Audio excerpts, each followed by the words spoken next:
네, 소식들이 자꾸 들어오고 있군요. 이 현대차의 3분기 영업이익, 알고 계신 분들은 알고 계시지만 2조 558억 원으로 시장 예상을 상회했답니다. 다만 이제 전분기에 비교해서는 좀 감소세를 보였지만 3분기 시장 예상치를 상회했다는 것은 일단 호재군요. 현대차는 좀 반등을 넓히고 있고요.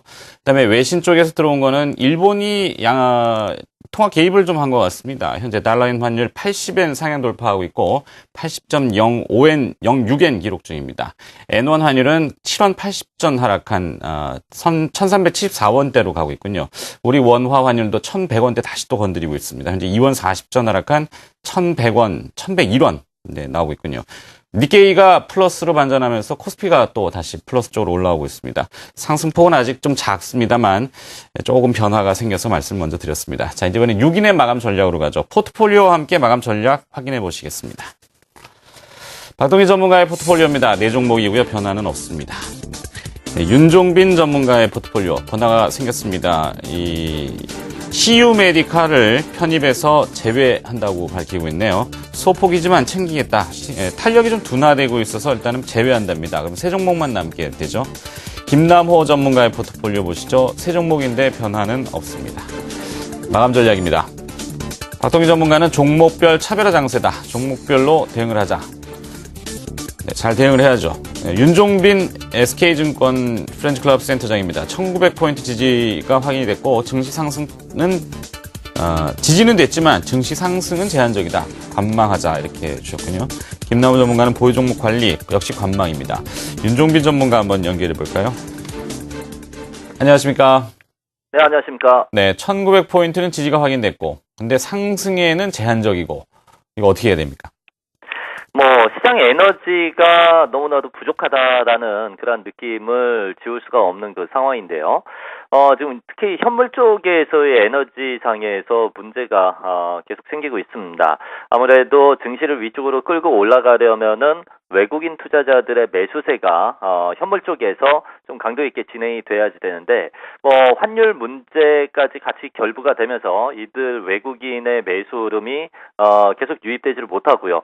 다만 지수 1900포인트 구간에서 국내 기관 쪽에서의 매수 흐름이 좀 유입이 되고 있습니다. 제한적이나마 유입이 되고 있는데 연기금이라든지 투신 쪽을 중심으로 한 그 저가 매수세 유입이 이루어지고 있는 그 상황인데요.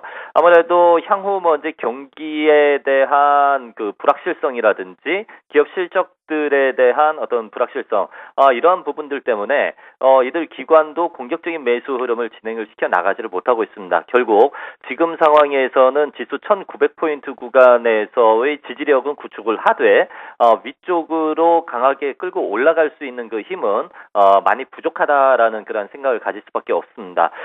결국에는 시간과의 싸움일 수밖에 없지 않겠느냐라고 그렇게 볼 수가 있겠고요. 아주 지리한 그런 국면이 계속 진행이 되면서 우리 투자자분들 많이 좀 지치고 계시리라고 그렇게 생각은 되는데 결국 향후에 이 1900 구간이 붕괴되지 않으면서 계속 좀 지켜내게 된다라면은 분명히 좀 에너지가 실리는 그 구간이 있을 것이다라고 볼 수가 있습니다. 그렇기 때문에 계속 좀 인내를 하면서 좀 참자라는 그런 말씀을 드리도록 하겠고요. 오늘 시장 흐름 속에서는 역시 IT 대형주 중심으로의 그 상승 흐름이 연출이 되고 있습니다.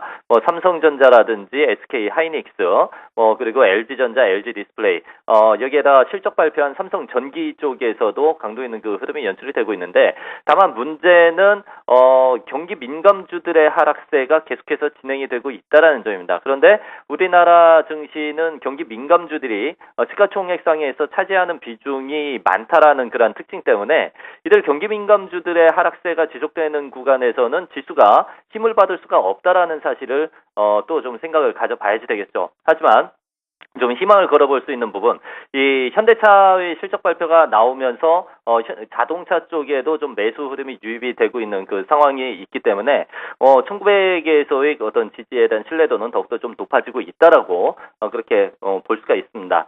여기에서 힘을 받기 위해서는 결국 낙폭 과대된 민감주들 쪽에 대한 그 매수 흐름이 유입돼야지 가능하다라는 사실까지 좀 생각을 가져보실 수가 있겠고요.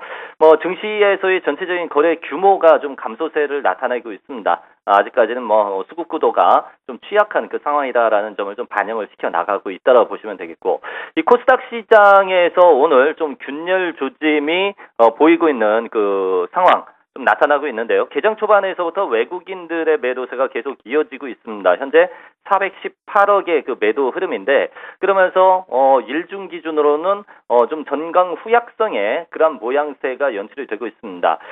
현재 코스닥 시장의 특징을 보면요, 매기의 연속성이 없습니다. 모든 투자 주체들이 단타에만 주력을 하고 있는 그런 상황이기 때문에 상승하는 종목에 대해서 추격 매수하는 부분은 특별히 우리가 조심해야 된다라는 사실을 염두에 둬야지 되겠고요.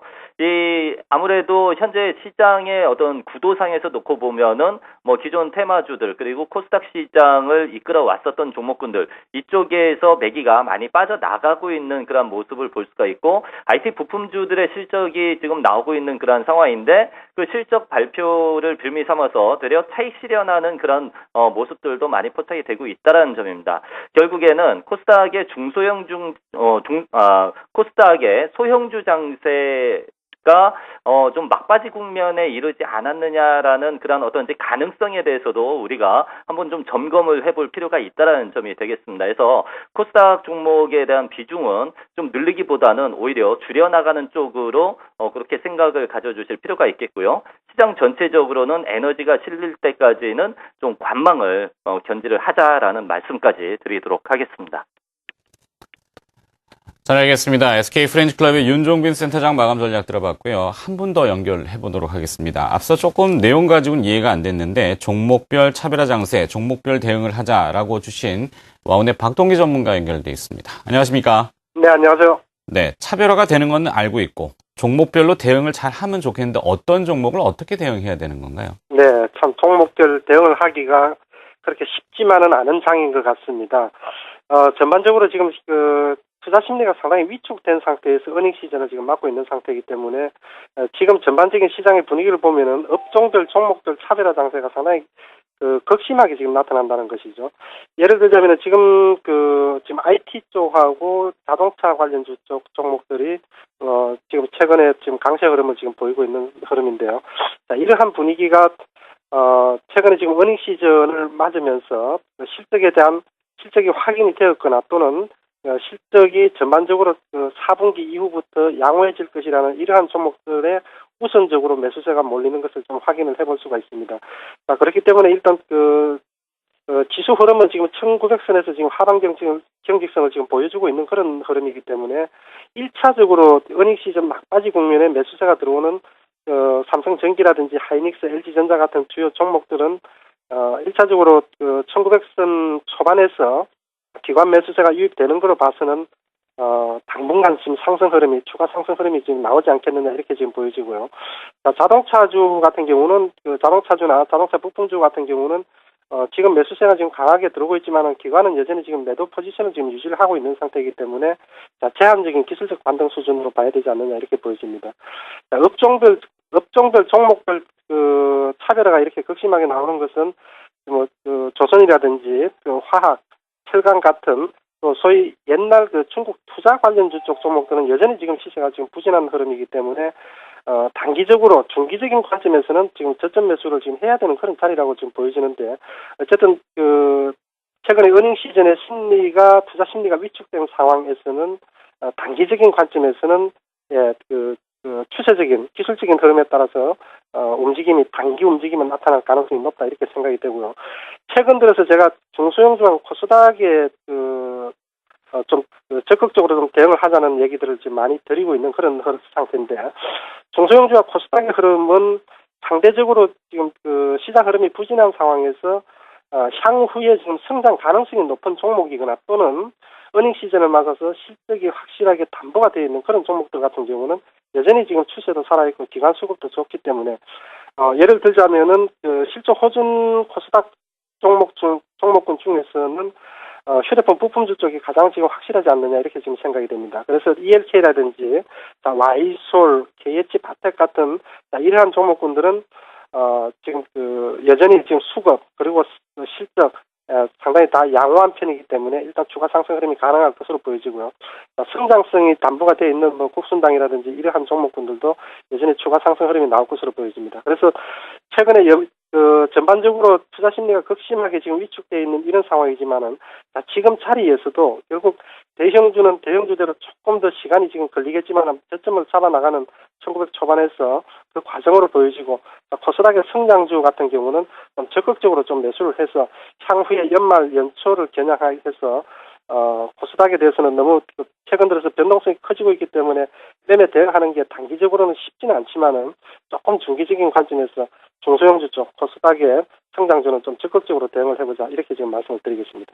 이상입니다. 네, 와운의 박동기 전문가 마감 전략 들어봤습니다. 고맙습니다. 자, 나머지 3인의 포트폴리오 마감 전략도 화면으로 정리해드리도록 하죠. 네, 김춘석 전문가입니다. 포트폴리오 현재 두 종목이고요. 두 종목 다 수익률이 시작부터 괜찮았군요. 좋았습니다. 예. 자, 이현상 전문가의 포트폴리오는 4종목, 5종목이군요. 5종목인데 그냥 유지를 하고 있습니다. 현재는. 네, 인터플렉스는 지지선 이탈로 빼는군요. 뺐군요. 앞서 화면 넘어가 버렸는데 인터플렉스는 지지선 이탈 마이너스 4% 차익 4% 정도에서 차익 실현을 하고 뺐다고 합니다. 이현상 전문가의 지금 화면 나오고 있죠. 인터플렉스는 좀 제외한다고 합니다. 자, 김우신 전문가의 포트폴리오를 보시죠. 13.2%로 챙기겠다. SBS 콘텐츠 허브라고 하는 종목을 일단은 뺀다고 합니다. 슈프리마도 5.3% 차익 매도 편입해서 뺀다고 했는데 화면엔 지금 유지가 되고 있군요. 네, 슈프리마는 나중에 다시 한번 확인을 좀 해보도록 하죠. 자, 마감 전략으로 넘어가도록 합니다. 김춘석 전문가입니다. 4분기 호실적을 기대하면서 대형 우량주에 대한 저점을 노려보자. 매수 전략 유지했고요. 이현상 전문가는 기간 조정 구간이다. 오르락내리락 하는 구간이기 때문에 보유 종목을 관리한다. 김우신 전문가는 코스닥 종목 리스크 관리 시점이다. 이렇게 해주셨는데요.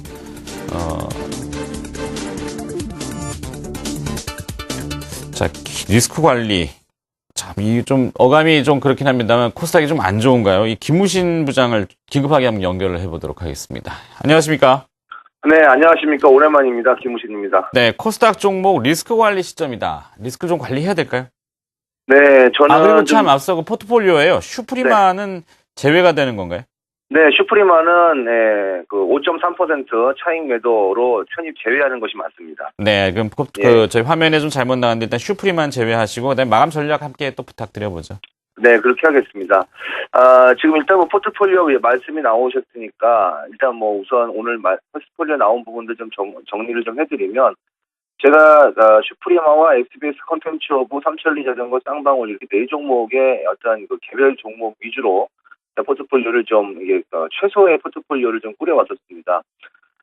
슈프리마와 SBS 콘텐츠 허브 같은 경우에는 코스닥 기업으로서 또 역시 실적도 동반이 되는 그런 모습이 나오는 종목이었었는데 주가가 잘 상승을 하면서 슈프리마는 약 한 12% 이상 올라갔었고 SBS 콘텐츠 허브는 거의 20% 가까이 올라갔다가 최근에 고점 대비 밀리는 폭이 통상적인 그런 조정의 폭을 넘어서는 그런 폭으로 지금 밀렸기 때문에 추세가 이탈될 가능성이 있다라고 보고 일단 발생된 차익은 일단 차익을 챙기는 종목으로 두 종목 편입제를 했고요.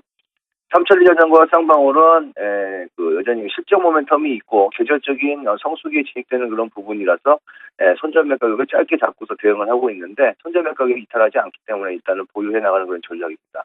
전반적으로 포트폴리오의 그런 어떤 운영 방침을 보게 되면 대형주는 지금 철저히 제가 배제를 시켜놓고 있는 그런 상태고요. 그다음에 경기 민감주라든지 어떤 대기업과 종속 관계에 있는 그런 어떤 협력 관계에 있는 그러한 부품업체 이런 부분들은 아예 철저히 지금 배제를 시켜놓고 있습니다. 오늘 같은 경우에 코스닥 시장에서 AP 시스템이 지금 하한가가 나오면서 아직 확인되지 않은 루머들이 좀 있긴 합니다만 어쨌든 전반적으로 이런 대기업의 협력업체들 간에서도 이 어떤 서로 간의 그런 힘의 그런 균형이 깨질 수 있다라면 그 힘의 균형이 깨진 반대편 쪽의 기업들은 상당히 좀 어려움이 겪을 수도 있기 때문에 어떤 개별적인 사업 구조를 가지고 있는 회사가 아닌 종목들은 현재 포트폴리오에 좀 철저하게 빼놓고 지금 대응을 하고 있다라고 이해를 하시면 될 것 같고요. 시장 전반에 대해서 좀 말씀 좀 드리겠습니다. 코스피보다는 코스닥의 좀 리스크 관리가 필요하다고 말씀을 좀 드리고 있는 부분은 최근에 10월 15일 이후에는 코스닥의 흐름이 그전과는 다르게 상당히 좀 급격한 흐름들이 좀 많이 나오고 있습니다. 장중 변동성이 상당히 커졌거든요. 10월 15일 장중 변동성 상하가 3.8% 정도 나왔고요. 10월 18일도 역시 5%가 넘는 장중 변동성, 3%가 넘는 장중 변동성이 나왔습니다. 오늘도 지금 장중 변동성 보게 되면 거의 2%에 가까운 장중 변동성이 나오고 있거든요. 근데 중요한 것은 지난 8월 이후에 20일 이동 평균선을 상향 돌파해주고 지속적인 상승을 했던 코스닥 지수가 최근에 10월 중순 이후에는 20일 이동 평균선이 하향 이탈되면서 그 20일 이동 평균선이 지금 저항으로 잡히고 있다는 측면은 추가적인 상승에 좀 부담을 느낄 수 있는 그런 부분들이 존재한다라고 보는 것이 좀 맞을 것 같습니다. 따라서 코스닥 종목들에 대해서는 상당히 좀 오른 종목들에 대해서는 좀 차익 실현 내지는 비중을 좀 축소하시면서 리스크 관리가 좀 필요해 보이고요. 반면에 이제 코스피 시장 같은 경우에는 대형주들이 참 형편없이 지금 밀려있는 그런 상황이죠. 어차피 3분기 실적에 대한 기대감은 그렇게 높지 않았기 때문에 실적에 대한 우려, 쇼크가 나온다 하더라도 주가들이 뭐 크게 출렁이지는 않고 있습니다만 문제는 올라갈 수 있는 상승 모멘텀, 즉 상승 스토리가 지금 아직 부재하다는 점이거든요.